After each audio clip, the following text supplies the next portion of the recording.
Hi, I'm Cathy Grace. I co-authored with Elizabeth Shores Preparing for Disaster. This book was written for early care and education directors in helping guide their thinking around preparation for any sort of natural or man-made disaster.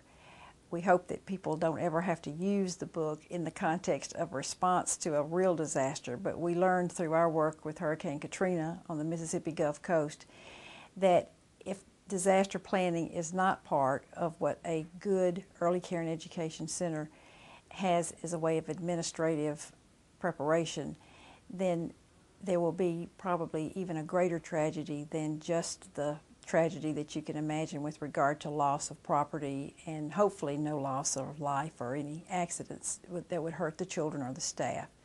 So this is an easy how-to-do book. It also has a lot of good forms in it, a lot of organizational tools, some just common sense key types of things like, do you store your data on a jump drive? Do you have a second place for data storage? Things around children who might have medical conditions or staff that has medical conditions. Have you prepared for additional medicines or any type of special breathing material, equipment, whatever, so that if you are confined or sheltered in your center for whatever reason, that you have enough of those types of supplies to help wait out the day or two, hopefully not, but if you do have that type of circumstance, that you have prepared adequately for it. So we talk about thinking through if you're in a part of the country that is more likely to have an earthquake versus a hurricane versus a tornado, because obviously with a hurricane in most cases you have some preparation time.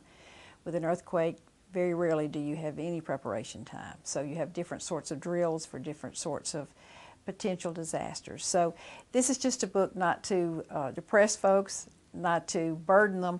Hopefully it will relieve some of the burden because this gives them a good roadmap to follow as they prepare for just being safe and being conscientious.